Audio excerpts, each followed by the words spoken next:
All right, students. So let's start today's class. So finally, we have completed all the things that have to be studied in data frame. Data frame बनाना सीख लिया.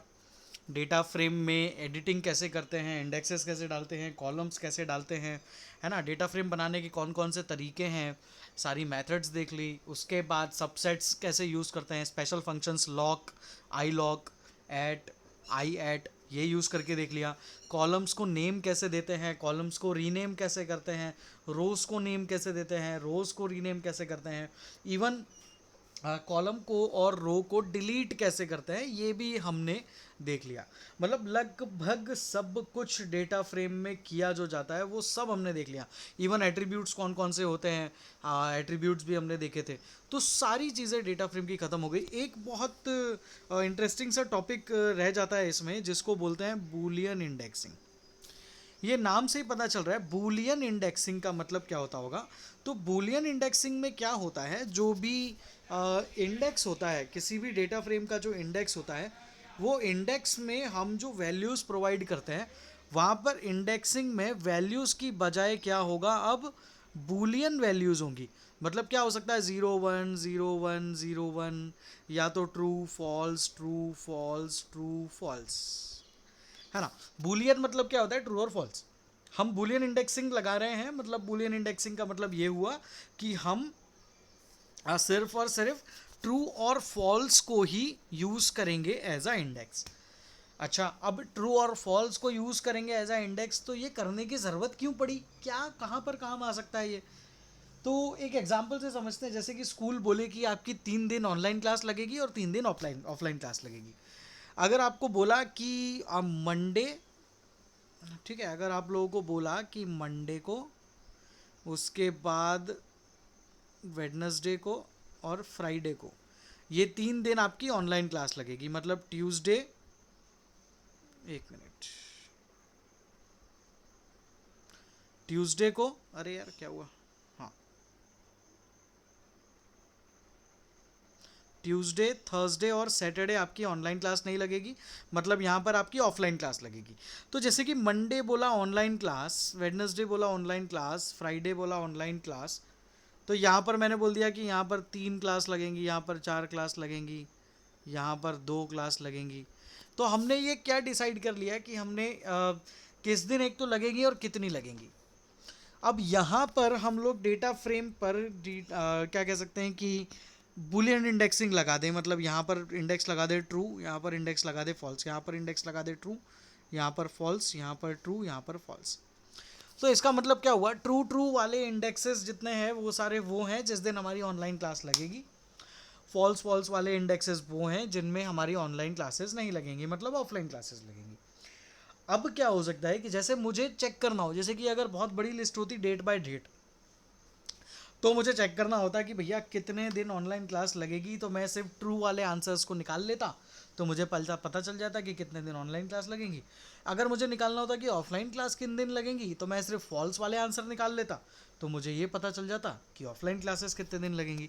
तो इस case में जहाँ पर either true और false है या नहीं है, इस दो पॉसिबिलिटी के बीच में अगर हमें कभी डेटा फ्रेम क्रिएट करना पड़ जाए, तो जब इन दो पॉसिबिलिटीज़ के बीच में हमें डेटा फ्रेम क्रिएट करने की ज़रूरत पड़ती है, तो उस समय पर हम क्या कर सकते हैं, तो उस समय पर हम इस ट्रू और फॉल्स मतलब बुलियन इंडेक्सिंग का इस्तेमाल कर सकते हैं.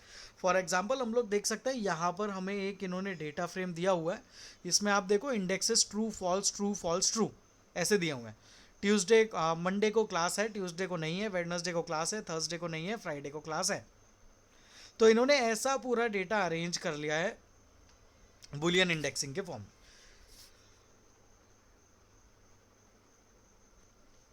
यहाँ पर ट्रू और फॉल्स ना लिखकर हम लोग यहाँ पर ऐसा भी लिख सकते हैं 1 0 1 0 1. मतलब कि बुलियन इंडेक्सिंग दो तरीके से लिखी जा सकती है, या तो ट्रू और फॉल्स के फॉर्म में, या तो 1 0 1 0 1 के फॉर्म में, मतलब 1 0, है ना. तो इन दो फॉर्म्स में बुलियन इंडेक्सिंग को लिखा जा सकता है, या तो आप ट्रू फॉल्स लिखो या तो 0 और 1 लिखो. आगे बढ़ते हैं. ये तो हो गई बात, अब इसको बनाते कैसे हैं. तो ये बुलियन इंडेक्सिंग को बनाने का तरीका थोड़ा सा समझते हैं. तो देखो यहाँ पर जैसे डेटा फ्रेम बनाते हैं वो हम बनाएंगे सबसे पहले. तो जैसे इंपोर्ट पांडाज पीडी लिख दिया, डेज डिसाइड कर लिए तो डेज नाम की एक लिस्ट बना ली। उस लिस्ट में मैंने Monday Tuesday Wednesday Thursday Friday इन 6 वैल्यूज़ को इन अ लिस्ट पास कर दिया सेपरेटेड बाय कॉमा। एक दूसरी लिस्ट बनाई क्लासेस नाम की, उसमें मैंने वैल्यूज़ डाल दी 60308। इन वैल्यूज़ को लिस्ट में डाल दिया सेपरेटेड बाय कॉमा।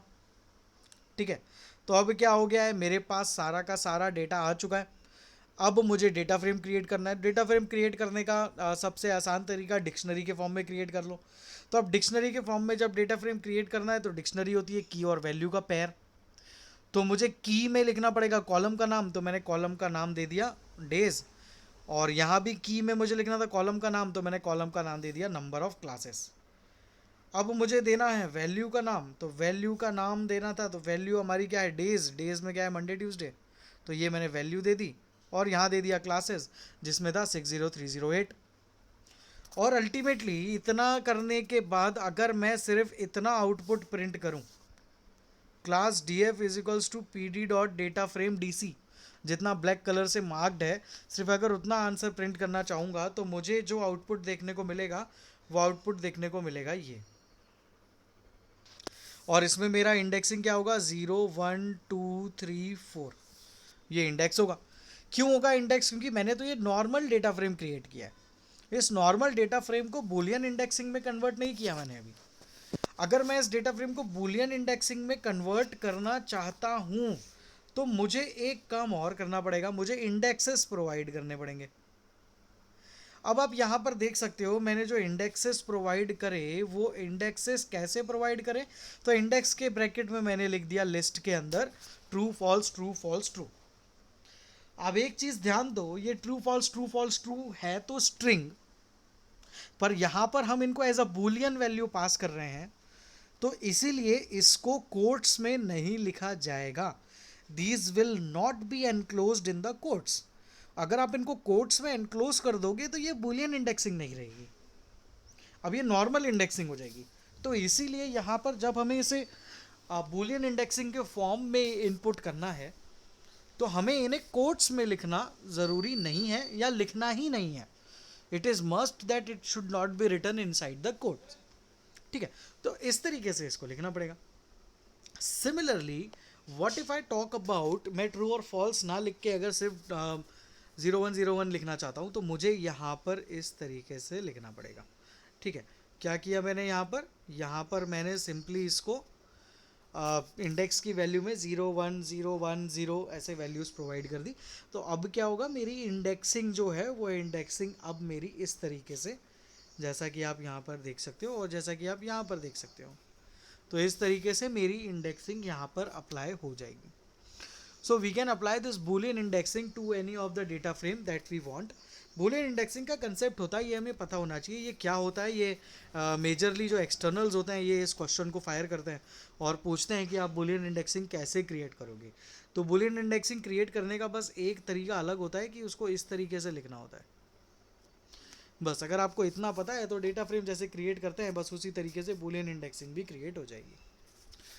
आगे बढ़ते हैं, यहाँ पर एक और चीज़ दी हुई है accessing rows from data frames with boolean indexes.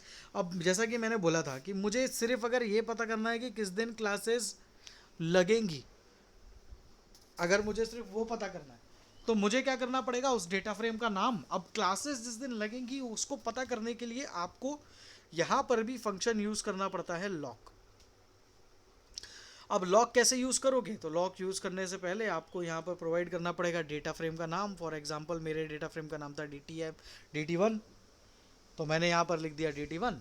और DT1 लिखने के बाद अब मुझे लगाना पड़ेगा लॉक फंक्शन एज एक्सप्लेन्ड। अब यहाँ पर लॉक फंक्शन लगाने के बाद मुझे कौन सी वैल्यूज़ चाहिए, मुझे ट्रू वैल्यूज़ चाहिए, तो मैं यहाँ पर ऐसे ब्रैकेट में ट्रू लिख दूंगा तो मुझे वो ट्रू वाली वैल्यूज़ दे देगा।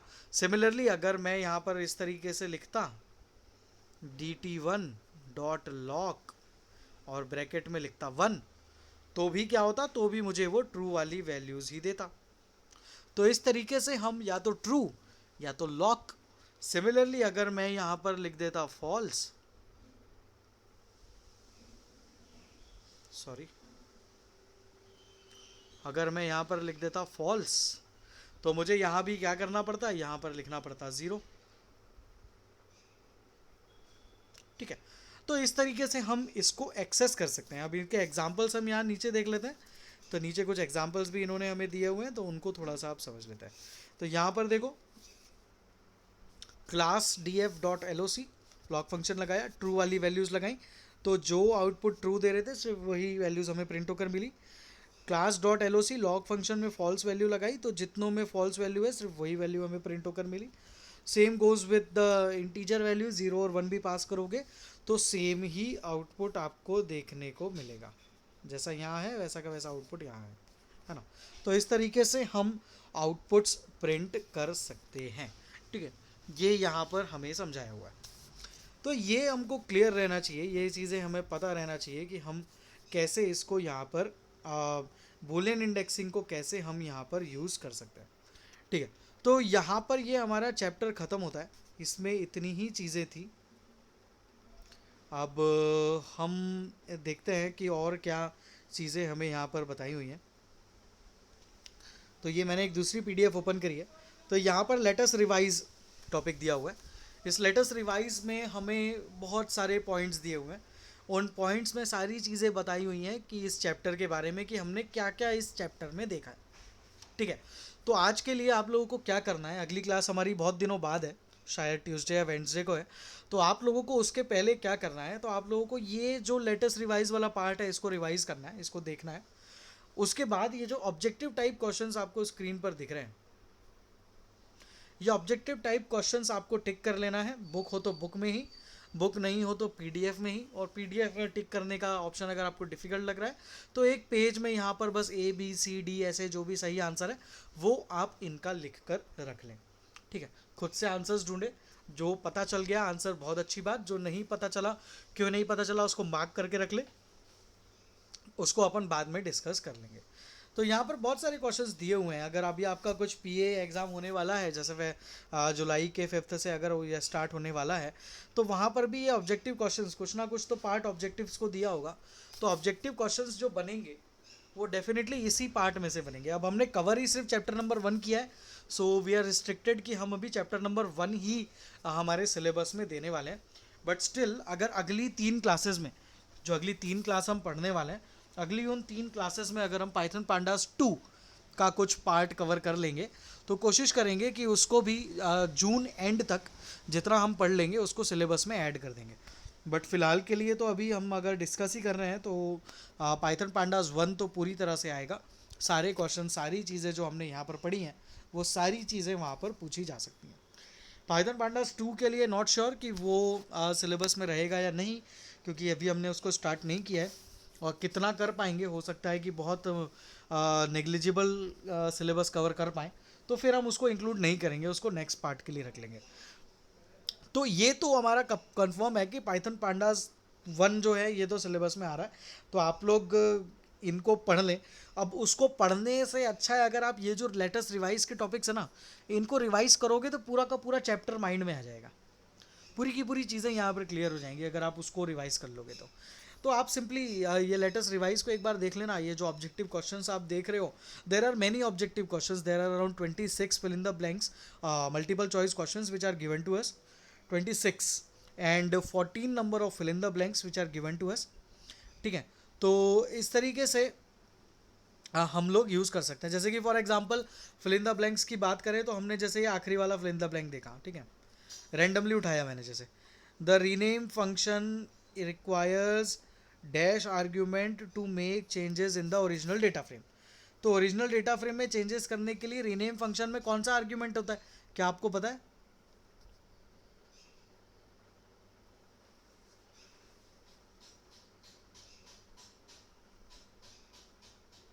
एनीबडी, आवाज़ आ रही कि नहीं?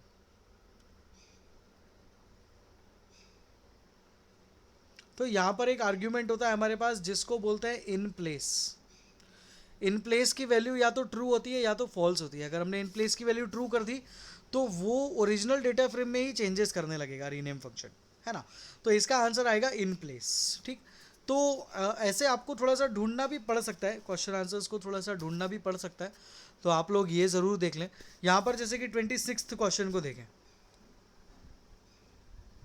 To delete a row from a data frame, ध्यान देना रो लिखा हुआ है, हमने देखा था जब रो को डेटा फ्रेम में से डिलीट करना होता है तो रो को डिलीट करने के लिए हमें लिखना होता है ड्रॉप, ठीक है। रो को डिलीट करने के लिए ड्रॉप लिखना होता है, कॉलम्स को डिलीट करने के लिए हमें डी एल लिखना होता है। तो ये जो ऊपर वाला ऑप्शन है उसमें आएगा डी एल और ये वाले में आएगा ड्रॉप। तो ये आपको पता होना चाहिए कि कॉलम्स हटाते हैं तो डी एल यूज़ करते हैं और रोज हटाते हैं तो ड्रॉप यूज़ करते हैं। तो इस तरीके से बहुत सारे क्वेश्चंस हमें यहाँ पर इन्होंने दिए हुए हैं, हमें सिंपली उन क्वेश्चंस को देखना है और आंसर्स को कॉपी में बुक में टिक करते जाना है। If you have book, if you don't have books no problems, आप लोग सिंपली यहाँ पर एक कॉपी में एक पेज में यहाँ पर इसके आंसर्स नोट डाउन करके रख लें, ठीक है। यहाँ पर मैं आपको बता दूँ, यहाँ पर नोट लगाया हुआ है इन्होंने नीचे, और इस नोट में यहाँ पर इन्होंने लिखा हुआ है कि answers for objective type questions are given at the end of the book. तो बुक के लास्ट में जब सारे यूनिट्स ख़त्म हो गए वहाँ पर लास्ट में इन्होंने हमें इनके आंसर्स दिए हुए हैं, but we are not taking those helps. हम लोग क्या कर रहे हैं, सिंपली हम लोग यहाँ पर जो हमने ये सॉल्व किया है उसी को हम सही मानेंगे, उधर हम पीछे से आंसर्स नहीं देखेंगे। ऑलराइट, आफ्टर दिस आगे बढ़ते हैं। कुछ सॉल्व्ड क्वेश्चंस हमें दिए हुए हैं, there are around 27 number of solved questions. अगर हम थ्योरी क्वेश्चंस की बात करें तो 27 सॉल्व्ड क्वेश्चंस हमको यहाँ पर दिए हुए हैं। ये भी आप लोगों को एक बार अगले 3-4 दिन में देख लेना है। जब भी आपको टाइम मिले आप लोग ये 3-4 दिन में ये जितने भी सॉल्व्ड प्रॉब्लम्स हैं इनको एक बार रीड कर लें। ये सॉल्व प्रॉब्लम्स भी बहुत इंपॉर्टेंट होते हैं। ये कहीं ना कहीं इन्होंने सॉल्व इसलिए दिए हुए हैं क्योंकि ये सीबीएसई में एग्ज़ाम्स में कहीं ना कहीं आए थे, तो इसीलिए ये सॉल्व क्वेश्चंस में सीबीएसई इनको सॉल्व कर कर यहाँ पर डाल देता है, मतलब पब्लिशर्स यहाँ पर डाल देते हैं क्योंकि सीबीएसई में आए थे ये। तो ये क्वेश्चंस भी आप लोगों को एक बार रीड कर लेना है कि ये क्वेश्चंस क्या है और इनका आंसर्स क्या क्या आए हैं और क्यों आए हैं, ठीक है। तो ये चीज़ भी आप लोगों को यहाँ पर देख लेनी है। उसके बाद यहाँ पर ये देखिए, यहाँ पर ऐसे कुछ क्वेश्चंस भी दिए हुए हैं, what will be the output of the following code. तो यहाँ पर आपको ये सारे क्वेश्चंस भी देख लेना है कि ये क्या क्या आंसर्स इसमें आएंगे। कुछ में डिफ़िकल्टी होती है, कुछ नहीं समझ में आता है तो फिर हम देखेंगे, बट हमने कोई भी टॉपिक स्किप नहीं किया है, सारे टॉपिक्स को बहुत अच्छे से पढ़ा है, इवन बहुत सारा टाइम दिया है, बहुत कम कम टॉपिक्स को एक एक दिन की क्लास में कवर किया है। तो इसलिए अब हम इन क्वेश्चंस को सॉल्व करने में अलग से 2-4 दिन नहीं कंज्यूम करने वाले, और ये आप लोगों को खुद करना है और फिर आप लोगों को मुझसे डाउट्स पूछना है। आप लोगों को अगर कुछ क्लियर नहीं होता है तो आप लोग मुझसे पूछें, तो मैं आप लोगों को बता दूंगा कि इसका आंसर ये क्यों आया और कैसे आया। तो ऐसा करते करते यहाँ पर around many questions there are which are given to us.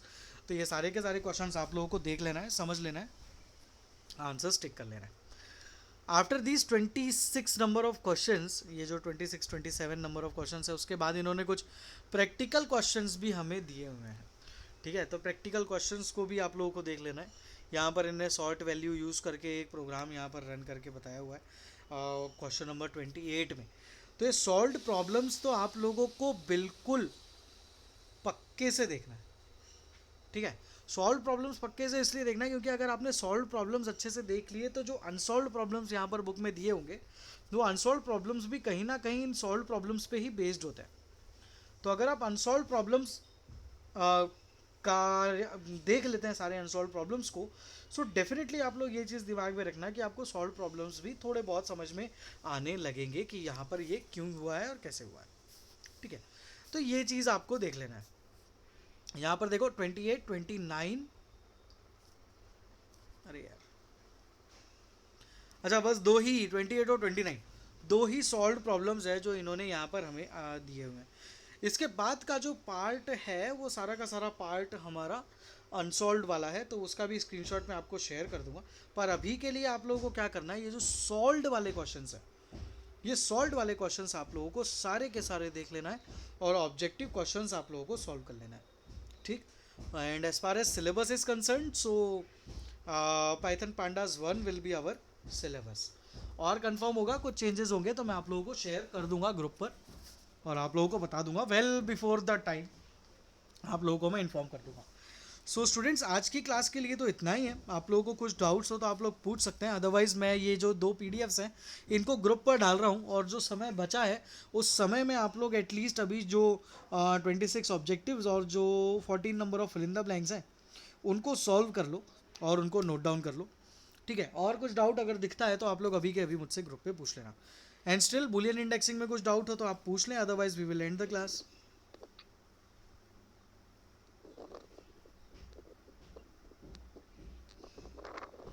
Alright, so students, just move to the group. मैं आप लोगों को ये पीडीएफ्स शेयर कर रहा हूँ, तो आप लोग ये पीडीएफ वहाँ पर देख लें और इसके ऑब्जेक्टिव्स कहीं ना कहीं नोट डाउन करके रखें।